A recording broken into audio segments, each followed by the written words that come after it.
Hi guys! Happy Monday! Ito na ang ating magiging long form for today dahil tayo ay na-busy today sa trabaho. Hindi ako masyado nakapag-video pero gusto ko lang ipakita sa inyo ang ating grocery at bargain haul. Kanina in between my patient number 1 and patient number 2, meron pa tayong at least 30 minutes because maaga tayong natapos sa ating patient number 1. At sa kadahilan ng malapit lang ang kanyang bahay sa Giant, syempre dumaan ulit tayo para mag-ikot-ikot. At ito na nga sa ating harapan ang ating nabili for today. So, nag-grocery tayo ng ilang mga pork and chicken drumstick dahil araw-araw tayo nagluluto and because of that, nauubos din yung stock natin sa freezer. Ang lahat ng nakikita nyo ngayon ay naka 50% off at ipapakita ko sa inyo ang ating mga nabili for today. Ito guys ang ating chicken drumstick. Ito ay nagkakahalaga ng 641 ang isang pakete or ang isang pack. Meron tayo ditong 2, 4, 6, 8, 10, 12 pieces. Nabili natin yan sa halagang $3.20. Like I said, ito ay 50% off from 641 down to 320. And then meron din tayo nabili na pork chop. Itong pork chop ito guys ay makakapal.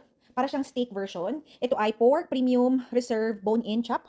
Ang presyo nito guys ay from $7.65 and then bumaba siya ng $7.37 and today ay nakuha natin siya worth $3.82. So ito rin ay 50% off. Bumili tayo ng dalawang pakete. Tag-itag-isa kami ng mga bata. So ito pa. This one naman is from $8.30 down to $8.62 or so $8.62 original price. Kapag meron kang bonus Giant card, $8.30 na lang.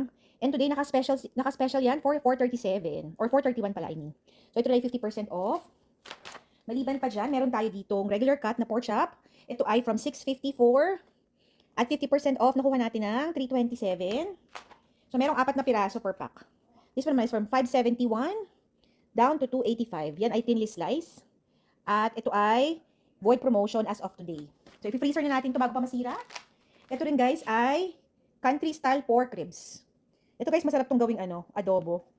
From $12.13 down to $6.06. And bumili tayo ng dalawang piraso or dalawang. So bumili ako ng dalawang pakete nitong country style pork ribs. Ang isang lutuan nito guys, pwede natin itong gawing sinigang, adobo, miswa. Hihiwa-hiwain lang natin. This is from $11.18 down to $5.59. Again, naka-specials yan. 50% off. And our last haul for today. Ito rin ay pork premium boneless country ribs. Ito naman ay from $9.66. Bumaba ng $9.31. And today, nabili natin ito for $4.83. So, ang gagawin natin dito guys, ilalagay ko na ito sa ziplock para pag dinefrost natin, isang lutuan. So, katulad dito guys, sa halagang $2.65, ito ay pwede na sa aming pamilya. Merong 4 na piraso dito. Pag kami naman kumakain guys, tigitig-isa lang kami. Pakita ko lang sa inyo ng mabilis yung laman ng nito, ng pakete. Ito guys ay manipis na version.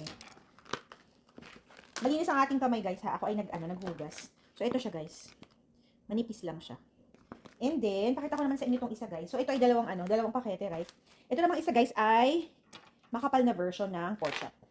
Meron siyang buto. So, ito ay lulutuin natin.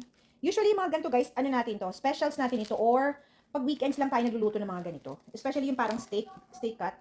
Kasi nga during the week, kapag weekdays, ang inuulam lang natin ay mga leftover. Ito guys ay pork chop din with bones. Tingnan nyo kung gaano siya kakapal. At tingnan nyo naman yung karne guys ay napakapula pa. Ayan. So, ganyan siya kakapal. So, ito pwede na lang tong guys eh.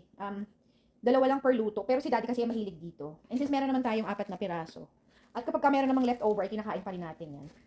And then, ito naman ay yung country style pork ribs. Ito napakaganda nitong ng cut na ito. Favorite na favorite ito ni daddy kapag ginagawa ko siyang adobo. Or gagawin natin tong humba. Ayan. Tingnan nyo guys, ang karne. Walang kaitim-itim. Wala pa rin siyang amoy. So, ayan guys, ang ating long form video for today na Lunes. Ilalagay ko ito sa Ziploc. It is 3:15. Pagkatapos natin itong gawin, magsha-shower na tayo and ihahatid na natin si ate sa kanyang volleyball practice. Because meron silang tournament ngayong darating na weekend. Yan lang muna for today's video. Happy Monday to all. Thank you so much for supporting me dito sa FB World. Remember, family time is the best time and every gising is always a blessing. Bye.